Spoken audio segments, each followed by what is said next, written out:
இன்னைக்கு வைகாசி விசாகம் முருகர் அவதரித்த நாள். இந்த நன்னாளில் குழந்தை வரம் வேண்டி விரதமிருந்து முருகரை வழிபட்டு வந்தால் குழந்தை வரம் நிச்சயமாக கிடைக்கும்ன்றது ஐதீகம். குழந்தை வரம் கிடையாது, எதுவாக இருந்தாலும் சரி மனதார அவரை நம்ம வேண்டும் போது கண்டிப்பாக அவர் நமக்கானதை நமக்கு கண்டிப்பாக செஞ்சு கொடுப்பாரு. இன்னைக்கு காலையில் நான் வீட்லேயே தான் அபிஷேகம் பண்ணி பூஜை பண்ணியிருந்தேன். காலையில் 6 to 7:30 வரைக்குமே நல்ல நேரம் இருந்துச்சு. ஸோ அந்த டைம்லையுமே பூஜை பண்ணிடலான்னு சொல்லிட்டு தான் எல்லாத்தையுமே ரெடி பண்ணிட்டு இருந்தேன். பூஜை பொருள் பூஜை ரூம் எல்லாமே நேற்றே க்ளீன் பண்ணி வச்சாச்சு. அதனால் காலையில் எதுவுமே கிடையாது. காலையில் கொஞ்சம் சிம்பிளான பூஜை தான்.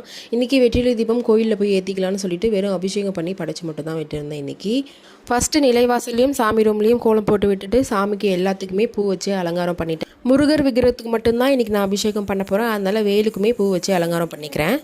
பூஜை ரூம் எல்லாம் ரெடி பண்ணதுக்கப்புறம் வெளியே வாசல்லேருந்து விளக்கேற்றலாம்னு சொல்லிட்டு வாசலில் போயிட்டு பூ வச்சுட்டு துளசி மரத்துக்கு கல்கண்டு மட்டும்தான் இன்றைக்கி நெய்வேத்தியமாக வச்சுருந்தேன். அப்புறம் துளசி மரத்துக்கு விளக்கு ஏற்றிட்டு வாசலில் 2 பக்கமும் விளக்கு ஏற்றிட்டு அதுக்கப்புறமா உள்ளே வந்து காமாட்சம்மா விளக்கு எல்லா விளக்கையும் ஏற்றி விட்டுட்டேன்.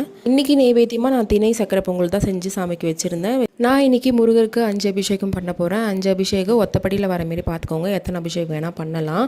ஃபஸ்ட்டு பால் அபிஷேகம், அதுக்கப்புறம் ஒரு அபிஷேகமாக பண்ணணும். எந்த அபிஷேகம் பண்ணுறதுக்கு முன்னாடியும் ஃபஸ்ட்டு முருகரை நல்லா நல்ல சுத்தமான நீரில் கழுவி விட்டுட்டு அதுக்கப்புறம் பாலாபிஷேகம் பண்ணணும். பாலாபிஷேகம் பண்ணதுக்கப்புறம் பூ வச்சுட்டு மஞ்சள் குங்குமம் தீவரதனை காமிச்சிட்டு அதுக்கப்புறம் மறுபடியும் சுத்தமான நீரால் தண்ணி ஊற்றி கழுவிட்டு அதுக்கப்புறமா தான் அடுத்தடுத்த அபிஷேகம் பண்ணணும். அதேமாரி நான் எல்லா அபிஷேகமும் பண்ணிட்டேன்.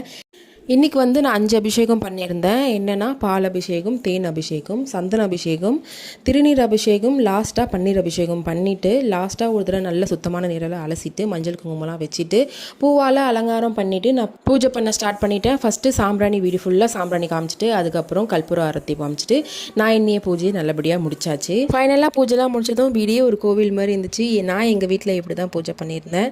வீடியோ பிடிச்சிருந்தா லைக் பண்ணுங்கள், சேனலை மறக்காமல் சப்ஸ்கிரைப் பண்ணுங்கள். நெக்ஸ்ட் ஒரு வீடியோவில் பார்க்கலாம்.